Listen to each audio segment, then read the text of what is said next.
Secretary, please call the roll. Kehoe? Here. Kehoe here. Walters? Here. Walters here. Alquist? Emerson? Here. Emerson here. Liu? Pavley? Pavley here. Price? Here. Price here. Runner? Here. Runner here. Steinberg? We have a quorum. We have a quorum. Senator Steinberg, Senator Alquist are in rules, as you may remember, but we have a quorum and we will proceed to, the rules. Members, you have the committee rules before you. We delayed them a month to give time to staff to examine the changes. We want the rules before us to be adopted. I have a motion from Senator Pavley. Absolutely. And we will call the roll. And because we have another committee meeting at the same time, I will leave the roll open today. Okay, please call the roll. Kehoe? Aye. Kehoe, aye. Walters? No. Walters, no. Alquist? Emerson? No. Emerson, no. Liu? Pavley? Aye. Pavley, aye. Price? Aye. Price, aye. Runner? No. Runner, no. Steinberg? 3-3. We need two more. 3-3, and we'll hold the road open for Senator Steinberg and Senator Alquist. Is that right? You didn't count Steinberg yet, right? No, we. And Senator Ted Lieu. Where is Ted Lieu? Senator Lieu? Assemblymember Hill, please join us at the podium, will you please? And you're presenting AB 50 on the San Bruno catastrophe, really. We very interested in the bill. Yes, thank you, Madam Chair. And first, thank you very much to you and your staff for working with me and my staff on the expedited time frame on this urgent legislation. AB 50 addresses a tax issue that came up as a result of the San Bruno gas explosion that killed 8 of my constituents on September 9th of last year. As the recovery efforts began, PG&E and other entities like the Red Cross and the City of San Bruno began making relief payments to victims of the blast. These payments varied from a few $1,000s to $50,000 and were used to cover the day-to-day living expenses associated with moving, replacing vehicles that had been destroyed, etc. during that after that explosion. As a result, the victims face inflated personal income tax bills based on the appearance of a one-time cash windfall. This bill simply provides for qualified disaster treatment of relief payments associated with the explosion in San Bruno. The state is not losing any money. This is money that was donated as a result of the San Bruno disaster and belongs truly to the victims. There would have been no taxable event had there not been a disaster. The bill also exempts the capital gains from home sales to PG&E following the disaster. And I also wanted to indicate that I accept the Franchise Tax Board's amendments to add a September 9th, 2010 operative date for the bill, which would be the date of the event only. So that's right. Thank you. I respectfully ask for your aye votes, members. Thank you, Assemblymember Hill. Members, is there discussion, questions, comments? No. Senator Price moves the bill. Thank you, Colonel. Members, I have to comment. This bill, and we want to hear from Finance, of course. How could I forget? Madam Chair, members of the committee, Miriam Ingenito with the Department of Finance. The Franchise Tax Board estimates that the bill would result in revenue losses of $300,000 in 10-11 and $6,000 in 2011-12. The bill is not expected to significantly impact FTB's administrative costs. Is there testimony in favor? Is there any opposition testimony?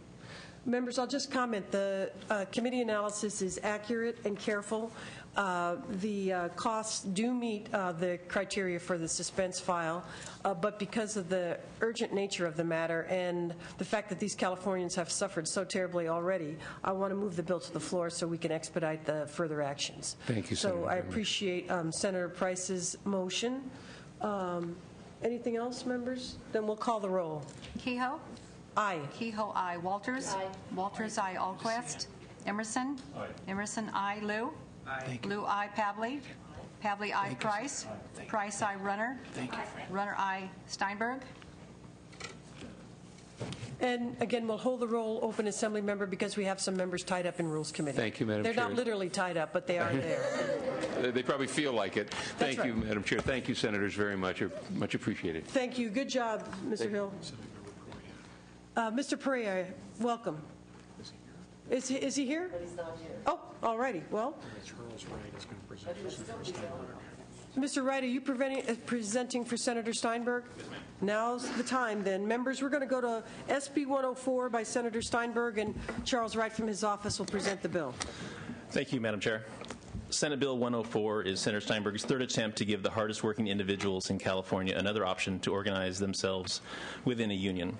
SB 104 permits agricultural employees to select their labor representatives by submitting a petition to the Agricultural Labor Relations Board, the ALRB, along with representation cards signed by a majority of the bargaining unit.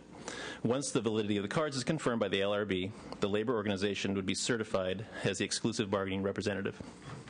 The Senator believes the numbers supplied by the committee to the committee by the ALRB were averaged in a way that overestimates the number of petitions that would be filed due to the new sign-up process, and therefore skews the estimated number of investigations.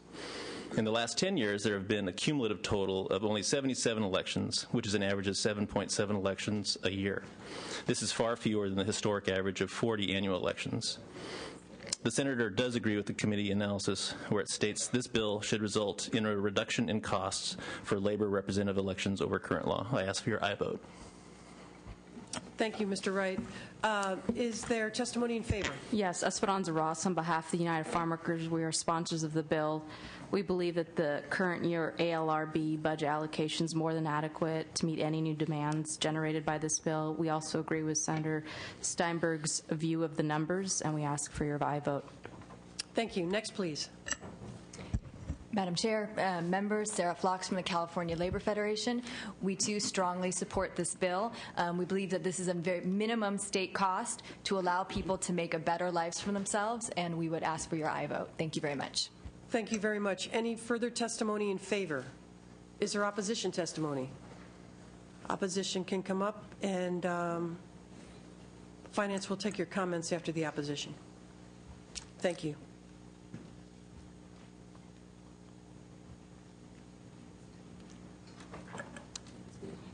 Welcome. Introduce yourself. Thank you, Madam Chairman.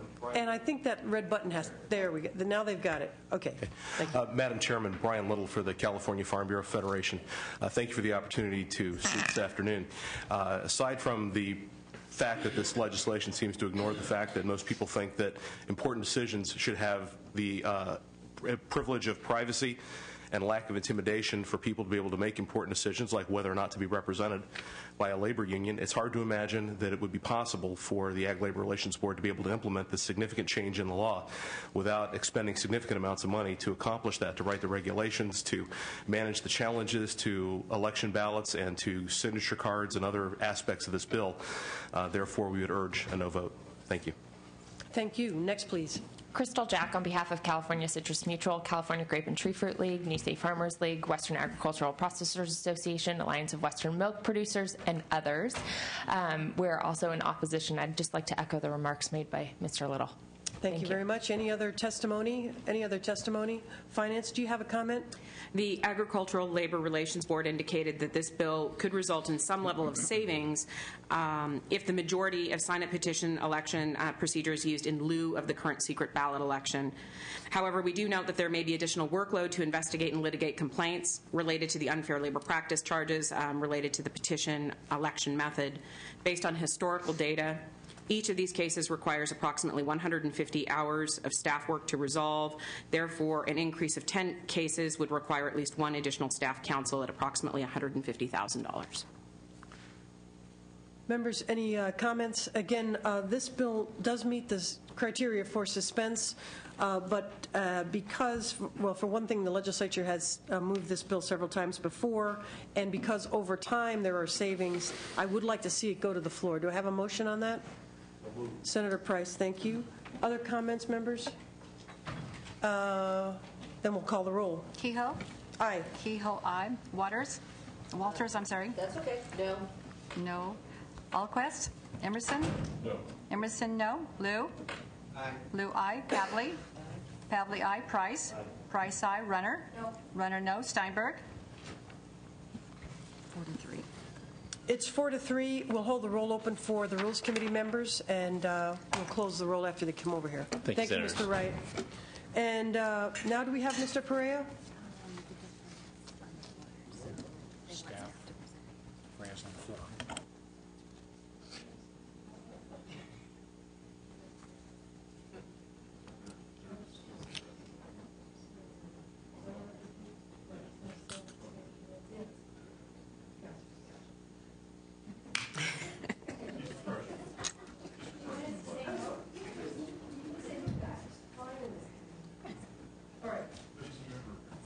Mr. Perea has a staff member here. Come on up, introduce yourself. Senator Pavley, would you like to present? Go right ahead. Will you introduce yourself? Yes, Madam Chair and members, good afternoon. My name is Oksana Jaffe. I'm Chief Consultant of the Assembly Revenue and Tax Committee, and I'm here to present AB 36 today, and I apologize for Mr. Perea not being here. Last March, sweeping changes to health care were enacted at the federal level, and one notable change was the extension of health care benefits to young adults under the age of 27. Along with the extending coverage for adult children, Congress also decided not to tax this benefit. California Senate Bill 1088, passed in 2010, required coverage of dependents through the end of the calendar year in which the child turns 26. But this bill didn't affect how California taxed this benefit. Under state law, the value of health coverage provided to the employee's adult dependent children results in additional taxable income to the employees. This discrepancy has created a problem for California taxpayers and their employees. First of all, many employers are not sure how to calculate the amount of tax to withhold from employees' income, and many parents were shocked to see the additional taxable amount in their paychecks. And this discrepancy will continue to be an issue unless the legislature provides clear guidelines and exempt the additional benefits from taxation. AB 36 will solve the problem by bringing state tax law in conformity with federal law, and will alleviate employer workload as well as lighten the tax burden for parents electing to add their adult children to their health plan.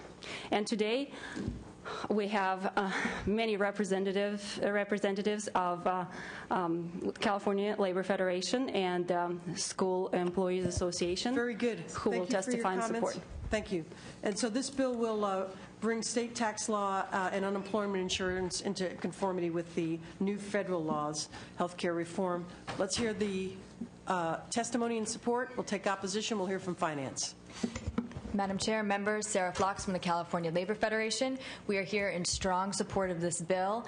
One of the most important and popular provisions of the Affordable Care Act was the ability for parents to put their 19 to 26-year-olds on their health coverage. CalPERS has reported that over 27,000 young adults have been added to their parents' care.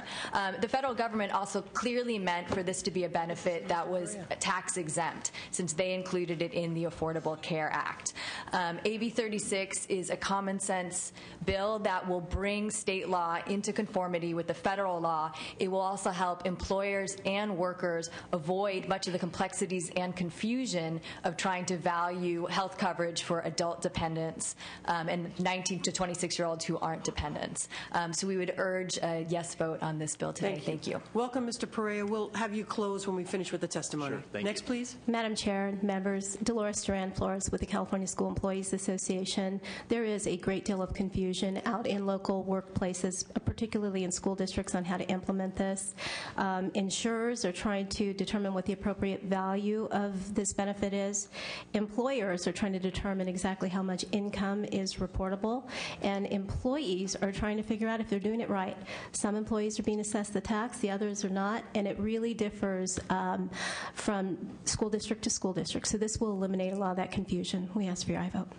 Thank you. Next, Terry please. Burns on behalf of SEAC, the California School Employers Association. And Ms. Flores noted correctly, this will simplify all of our reporting and computation requirements and will help us with our maintaining our employees and our workforce. So we very much support the bill.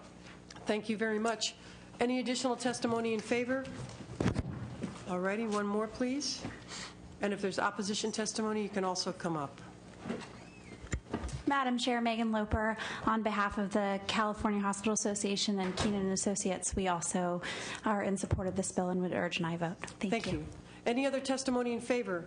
Any opposition testimony? Finance, do you have your comments? The Franchise Tax Board estimates that the bill would result in a revenue loss of $4.8 million in 10-11, $38 million in 11-12, $35 million in 12-13, and $40 million in 13-14, and $44 million in 14-15.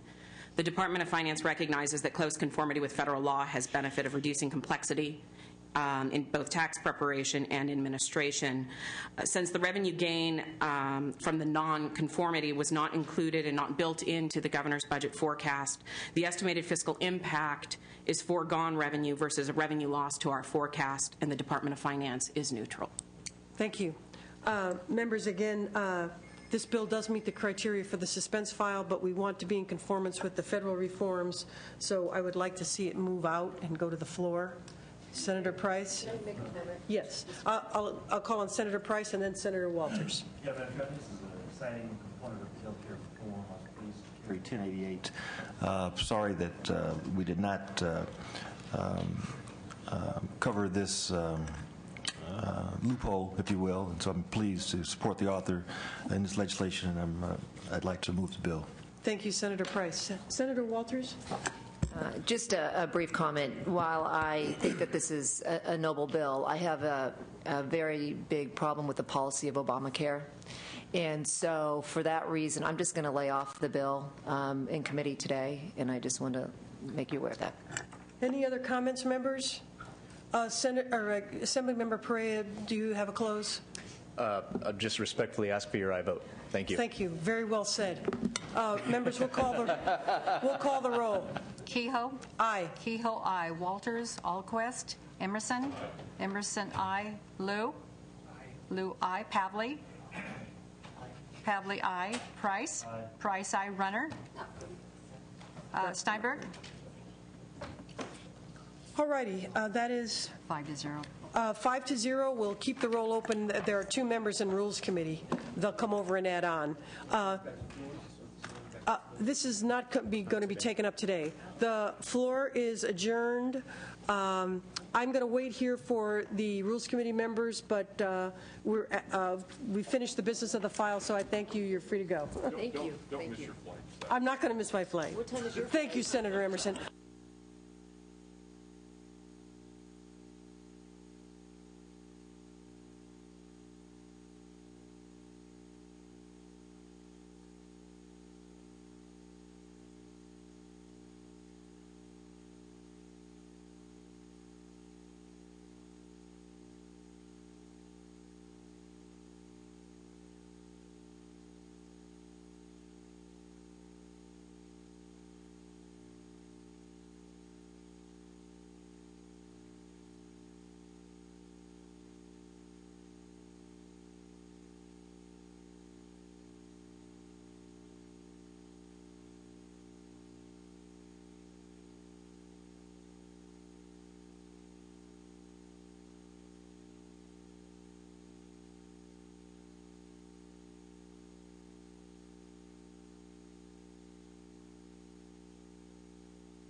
Thank you, Senator Liu. I appreciate it. I should have let you know before you left. We need your vote on the rules. It came up before the file. So, Sally Ann, will you call the absent members? Yes. Alquist. Liu. Aye. Liu, aye. Steinberg. And we're going to keep it open still for the others. Is there anything else that Senator Liu has not voted on? I think he's on everything else. Thank you for returning. Thank you.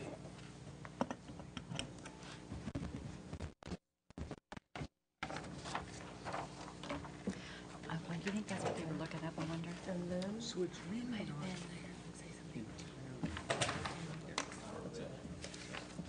really not entirely fair to say that redevelopment costs the Yeah. state general fund $2.8 billion to backfill schools. Because redevelopment actually What is that did there, Bob? something. It induced, I think, about half of the growth that was going to occur in that. We have there 20, yeah, okay. That's The question is, though, since they adjourned on the floor. And he really is not in a, well, he's in Rules Committee, though. Let's see what it says right here. It says,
Hi.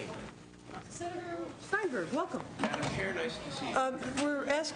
We're going to ask you to vote on the committee rules and the 3 items on the agenda. I refuse. We'll take up the committee rules, and Sally Ann, call the absent members. Alquist. Aye. Alquist, aye. Steinberg? Aye. Steinberg, aye. And the first item is SB 104 by Senator Steinberg. The chair was aye. Will you call the absent members? Alquist? Aye. Alquist, aye. Steinberg? Aye. Steinberg, aye. Next item is AB 36 by Assemblymember Perea. The chair was aye. Walters? Alquist? Aye. Alquist, aye. Runner? Steinberg? Aye. Steinberg, aye. And the last item... 7-0. Oh, that bill is out. They're all out, yeah. As was Steinberg and Perea. And then finally is Assemblymember Hill's AB 50 on San Bruno. The chair was aye. Please call the absent members. Alquist? Aye. Alquist, aye. Steinberg? Aye. Steinberg, aye. 9-0. 9-0, that bill is out. They all went to the floor. Thank you so much for coming over.